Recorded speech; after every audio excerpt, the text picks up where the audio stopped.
The Minnesota Vikings defense was the worst last year in 2022, and that says a lot considering we watched the Zimmer 2021 Vikings defense. But they're 28th in points, 31st in yards, and 11 to 18 games they gave up 400 yards. That is so depressing when you just read it like that, black and white. And also 13 of 18 games allowed 24-plus points. So reasonable fans. Some reasonable fans wondered why the Vikings went receiver Jordan Addison at 23 overall, even though in the draft, I mean, there was a ton of defensive players that could have been difference makers for the Vikings at 23. Deonte Banks, Joey Porter Jr. still out there, Mozzie Smith, Brian Bruzzi, Miles Murphy, Nolan Smith, Uzuma, etc. So even though Jordan Addison is an absolute dog, a lot of people were just like, no defense, especially since the Vikings don't have a second rounder, only have 5 picks total. So a lot of fans were like this when they went with Jordan Addison. It was like, hey, we like Jordan Addison a lot, but actually, no, more fans were like this because it was late in the evening. People were probably in their cups. It was very emotional times. That's how the draft goes, man.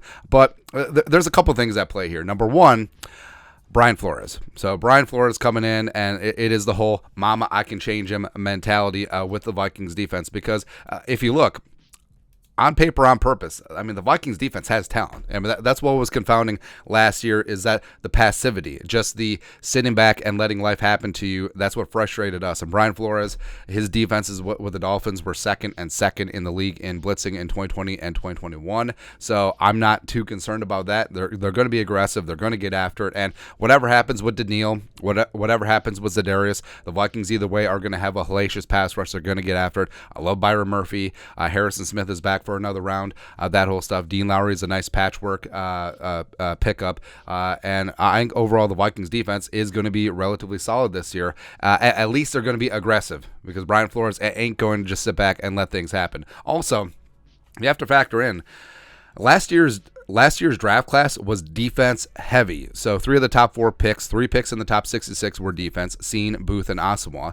And also the Vikings will get back Lewis Seen from his broken leg, Andrew Booth Jr. from his meniscus, Caleb Evans from all the concussions, as well as Asamoah is going to get the time of day, penciled in as off-ball linebacker starter right now. Asazi Otomowo is going to get some run on the defensive line. So basically you have 5 top 165 picks, including 3 in the top 66, that basically redshirted last year.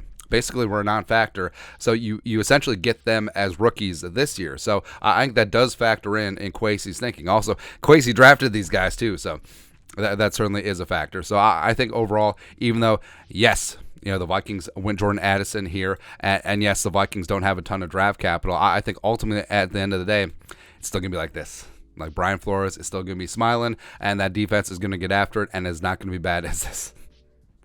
That is all, man. That is all. But your thoughts are thoughts.